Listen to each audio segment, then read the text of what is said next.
भूर्भुवः स्वः तत्सवितुर्वरेण्यं भर्गो देवस्य धीमहि धियो यो नः प्रचोदयात्।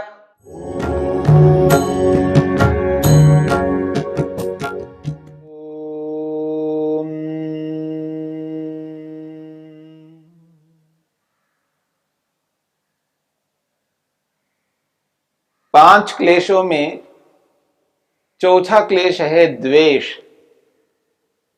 इस द्वेष को लेकर के हम विचार कर रहे हैं।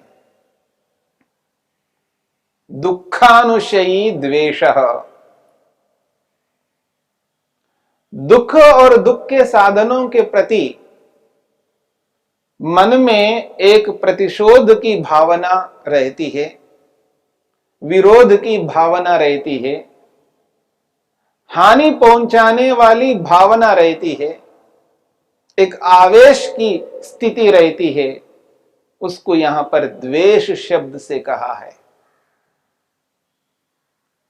जब व्यक्ति को यह पता लगता है इस वस्तु से मेरे को दुख मिलेगा, तो उस वस्तु के प्रति उसके मन में द्वेष रहता है, गुस्सा रहता है, प्रतिशोध की भावना रहती है, हिंसा की भावना रहती है। ऐसे वैर अपने मन में बिठा लेता है उस वस्तु के प्रति, वो जीवन भर द्वेष करने लगता है। और व्यवहार में बहुत सारी ऐसी वस्तुएं जिनके प्रति व्यक्ति की ऐसी भावना रहती है, उनको नापसंद कर करके उनसे द्वेष करने लगता है। जो उपयोगी साधन हैं, जीवन के लिए आवश्यक साधन हैं, जीवन की उन्नति में सहयोगी साधन हैं, उनको भी जीवन से हटाना चाहता है, उनके प्रति द्वेष करने लगता है, न पसंद कर करके उनके प्रति द्वेष उत्पन्न करता है। जब व्यक्ति पसंद नहीं है ऐसा बोलता है तो समझ लेना वह किसी न किसी अंश में द्वेष है। आप देखेंगे अलग अलग व्यक्ति अलग अलग स्थितियों में रहते हुए किसी न किसी वस्तु से, किसी न किसी व्यक्ति से वो पसंद न करके उनको दूर करने लगते हैं, उनको नापसंद करते हैं, उनके प्रति द्वेष करते हैं। अब एक एक विषय को लेकर के देखेंगे तो आपके सामने ऐसे अनगिनत विषय हो जाएंगे जिनके प्रति व्यक्ति अनायास द्वेष करने लगता है। यदि आप भोजन के विषय में देखेंगे तो अलग अलग व्यक्ति अलग अलग वस्तु को लेकर के द्वेष करता है, न पसंद करता है। कोई कहता है मेरे को बैंगन पसंद नहीं है, बैंगन से द्वेष करता है, भिंडी से द्वेष करता है, गोभी से द्वेष करता है। जितने भी वेजिटेबल्स हैं, जितनी भी सब्जियां हैं, उनमें किसी न किसी एक सब्जी को लेकर के कोई ना कोई व्यक्ति उसको नापसंद करता, उसे द्वेष करने लगता है। दालों को लेकिएगा, अलग अलग दाल को लेकर के व्यक्ति द्वेष करने लगता है। कोई रोटी से द्वेष करता है, कोई किसी से द्वेष करता है। यह सूक्ष्मता से अगर देखा जाए तो व्यक्ति एक एक वस्तु के प्रति द्वेष करने लगता है। जिसको वो पसंद करता है उससे राग करने लगता है, और जिसको पसंद नहीं करता उससे द्वेष करने लगता है। तो जड़ पदार्थों के विषय में आप देखेंगे अनगिनत जड़ पदार्थ हैं, तो अनगिनत प्रकार के द्वेष मन में पालता है व्यक्ति। और व्यक्तियों को लेकर के देखें, चेतनों को लेकर के देखें, चेतन व्यक्तियों को सामने रख करके देखें तो पता नहीं व्यक्ति भी जिनको हम देख नहीं पाते हैं, इतने व्यक्ति हैं। चाहे वो पुरुषों के रूप में, स्त्रियों के रूप में, यानी मनुष्य के रूप में हैं, और पशुओं के रूप में हैं, पक्षियों के रूप में हैं, कीट पतंग के रूप में हैं, जिसमें जीवन है, जीवधारी प्राणी जिनको हम गिन नहीं सकते। कोई सांप से द्वेष करता है, कोई बिच्छू से द्वेष करता है, कोई शेर से द्वेष करता है, कोई किसी से द्वेष करता है, कोई मच्छर से, कोई मक्खी से। अब देखेंगे प्राणी भी अनगिनत हैं। अनगिनत प्राणियों में भी व्यक्ति अलग अलग प्रकार से द्वेष करने लगता है, और यही द्वेष व्यक्ति को ऐसे ऐसे कर्मों को करवाता है जिन कर्मों को नहीं करना चाहिए, जिन कर्मों को करके मुक्ति से, समाधि से हम बहुत दूर हो जाते हैं, वैराग्य से दूर हो जाते हैं, यथार्थता से दूर हो जाते हैं। हम ये समझ नहीं पा रहे हैं कि परमपिता परमात्मा ने सृष्टि जो बनाई है, जब ईश्वर को हम ईश्वर मानते हैं, सृष्टिकर्ता स्वीकार करते हैं, ईश्वर को सर्वज्ञ स्वीकार करते हैं, सर्वज्ञ ईश्वर जिस सृष्टि को बनाता है और जिन प्राणियों के शरीरों को बनाया है, यदि परमपिता परमात्मा ने सांप बनाया है, बिच्छू बनाया है, तो किसी उद्देश्य को ध्यान में रख करके ही तो बनाया है। कोई ऐसा प्राणी नहीं है जिस प्राणी को बनाने वाले ईश्वर ने उनको बिना विचार किए बनाया हो। ईश्वर को हम सर्वज्ञ मानते हैं, न्यायकारी मानते हैं। निरुद्देश्य ईश्वर कोई कर्म नहीं करता। यदि व्यक्ति ये सांप है और सांप होने के नाते उसको मार दे, इतना द्वेष, तो ईश्वर ने उसको बनाया है तो उसका कोई प्रयोजन है। इसलिए प्राणी विज्ञान को भी ध्यान में रख करके यदि व्यक्ति चलता है, प्राणी विज्ञान के माध्यम से इन प्राणियों को समझने की चेष्टा करता है, तो व्यक्ति को एहसास होता है प्रत्येक प्राणी से मनुष्य को लाभ मिलता है, प्रत्येक प्राणी से मनुष्य को लाभ मिलता है। बस ये समझने की आवश्यकता है किस प्राणी से कैसा लाभ मिलता है। मनुष्य के सुख के लिए परमपिता परमात्मा ने बहुत सारी व्यवस्थाएं की। उन व्यवस्थाओं के माध्यम से मनुष्य को सुख मिलता है। व्यक्ति को लगता है मच्छर बहुत हानिकारक है। हाँ, यदि मेरे जीवन में आ जाए, मेरे घर में आ जाए, मेरे को काटे तो हानिकारक है, लेकिन भगवान ने मच्छर बनाए हैं तो किसी उद्देश्य को ध्यान में रख करके ही तो बनाए।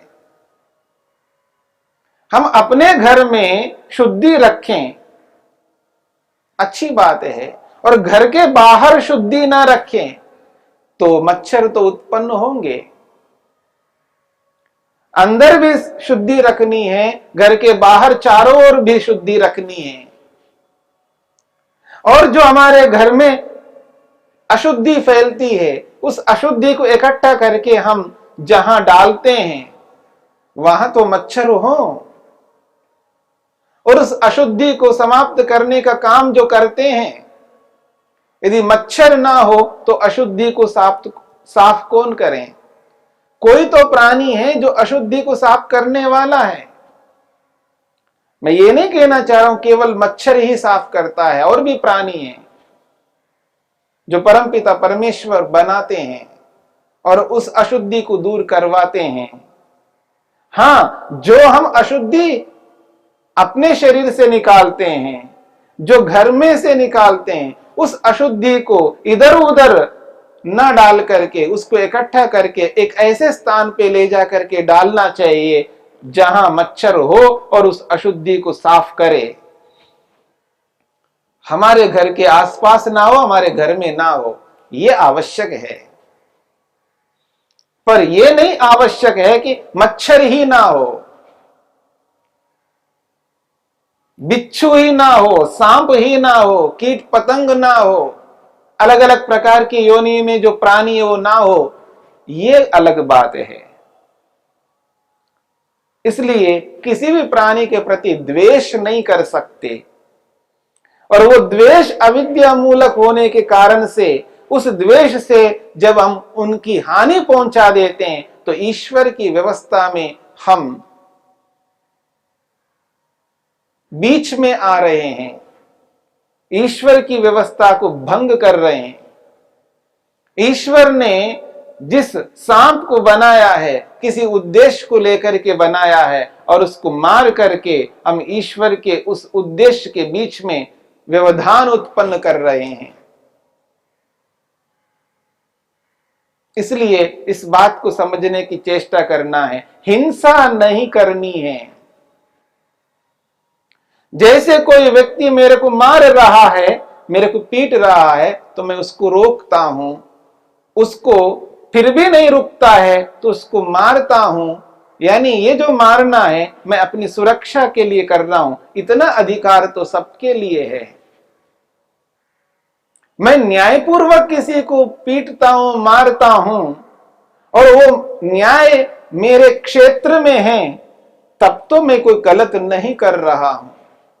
पर अन्यायपूर्वक यदि किसी को मारता है, पीटता है, तो वो द्वेष मूलक ही होगा, वो अन्यायपूर्वक होगा। न्यायपूर्वक किसी को दुख देना तो अहिंसा है, और अन्यायपूर्वक किसी को दुख देना तो हिंसा है, और हिंसा मात्र में द्वेष होता है। याद रखना, हिंसा मात्र में द्वेष होता है, और यदि न्यायपूर्वक दंड दिया जाता है वो हिंसा नहीं कहलाती है, वो अहिंसा है, क्योंकि उसमें न्याय है, और न्याय में द्वेष नहीं होता। इसलिए इस बात को समझना है, कहां क्या करना है, इस बात को समझते हुए जब हम आगे बढ़ते हैं तो द्वेष से बचेंगे। और जहां दुख है और उस दुख के साधन है, उन दुख और दुख के साधनों के प्रति ये जो मन के अंदर भाव उत्पन्न होते हैं, उन भावों को समझते हुए जाना है, और समझ करके उनके प्रति द्वेष नहीं करना है। अविद्या धीरे धीरे हमारे में कम होती जाएगी, और जब अविद्या कम होती जाएगी तो द्वेष और कम होता जाएगा, और जब अविद्या इतना कमजोर हो जाती है तो द्वेष उत्पन्न नहीं होगा, क्योंकि द्वेष की उत्पत्ति के पीछे अविद्या है।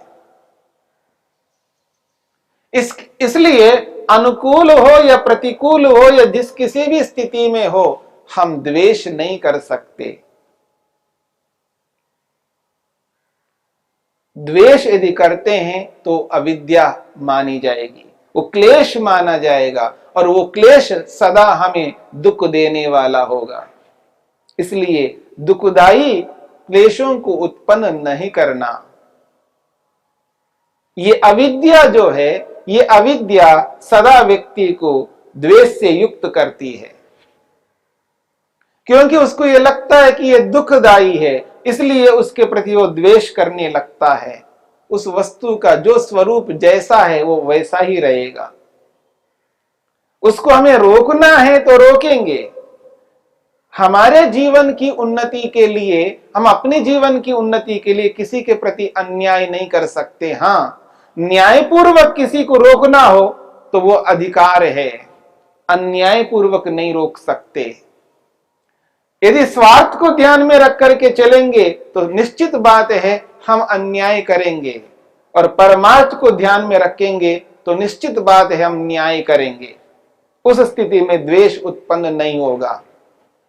जैसा मैं सुख चाहता हूं वैसा प्रत्येक प्राणी चाहता है। जैसे मैं अपनी उन्नति चाहता हूं वैसे प्रत्येक व्यक्ति अपनी उन्नति चाहता है, तो दूसरे लोग भी अपनी उन्नति चाहने वाले हैं, तो मैं भी अपनी उन्नति चाहने वाला हूं। तो सबकी उन्नति होनी चाहिए, और सबकी उन्नति के लिए जैसा व्यवहार करने से सबकी उन्नति होती है वैसा व्यवहार करना मेरा कर्तव्य है। उस व्यवहार में द्वेष नहीं होगा। द्वेष तो तब होता है हम अपनी उन्नति चाहते हैं, सामने वाले की उन्नति नहीं चाहते हैं। यदि सामने वाले व्यक्ति अन्यायपूर्वक मेरे को दुख देते हैं, उसको रोकना मेरा कर्तव्य है। अन्यायपूर्वक सुख देने वाले यदि हैं तो उसको भी रोकना है। जैसे अन्यायपूर्वक सुख देते हैं उसको भी रोकना है, तो अन्यायपूर्वक दुख देते हैं उसको भी रोकना है। क्योंकि अन्यायपूर्वक सुख देते हैं तो हमारे लिए तो वो सुख मिल रहा है, लेकिन वो अन्यायपूर्वक है तो किसी न किसी के प्रति वो अन्याय हो रहा है। इसलिए न्यायपूर्वक ही सुख देना है और न्यायपूर्वक ही दुख देना है। न्यायपूर्वक सुख देने में, न्यायपूर्वक दुख देने में कोई हिंसा नहीं होती है। जब हिंसा नहीं होती है तो उस हिंसा के पीछे द्वेष नहीं होता है, क्योंकि हिंसा मात्र द्वेष मूलक होता है और अहिंसा मात्र विद्या मूलक है। तो अविद्या मूलक हिंसा है और विद्या मूलक अहिंसा है। इस बात को समझ करके चलना है। द्वेष के कारण से यदि हम ऐसे ऐसे कर्म करते हैं जिसके कारण व्यक्ति दुख सागर में डूबा रहता है और जन्म और मृत्यु इसी चक्र में विद्यमान रह करके अपने जीवन को इतिश्री करता हुआ बार बार जन्म लेता है, बार बार मृत्यु को प्राप्त कर लेता है और इस संसार रूपी दुख सागर से ऊपर उभर करके मुक्ति की ओर बढ़ना है, तो इस क्लेश को समझना है। दुखानुशयी द्वेषः, जो दुख के साधन के प्रति जो मन में भाव उत्पन्न होते हैं वो द्वेष से युक्त उत्पन्न ना हो। और जब तक व्यक्ति इस भाव को समझने लगता है कि ये भाव द्वेष युक्त है और ये द्वेष हानिकारक है, ऐसे भाव को मन में उत्पन्न नहीं करूंगा, उसके लिए तप करता है। और जैसे ही मन के अंदर क्रोध आने लगता है, उस तप के माध्यम से उसको रोकने लगता है, उसको सहन करने लगता है और स्वाध्याय करता है और समझने का प्रयत्न करता है। उचित अनुचित का बोध कर करके व्यक्ति उस क्रोध को और रोकता जाता है, उसको और कमजोर करता रहता है और ईश्वर को स्मरण रखता है। ईश्वर की व्यापकता को, ईश्वर की सर्वज्ञता को, ईश्वर की सर्वशक्तिमत्ता को, ईश्वर की न्यायकारिता को सामने रख करके ईश्वर से डरता हुआ व्यक्ति उचित कर्म ही करने की चेष्टा करता है। उससे भी द्वेष रुक जाता है, क्योंकि जैसे ही ईश्वर सामने रहता है तो वो व्यक्ति के मन में जो द्वेष उत्पन्न होता है वो रुक जाता है, या उत्पन्न होने वाला है वो उत्पन्न होने नहीं देता है। इसलिए क्रिया योग के माध्यम से व्यक्ति इस द्वेष को रोक रोक करके कमजोर कर देता है।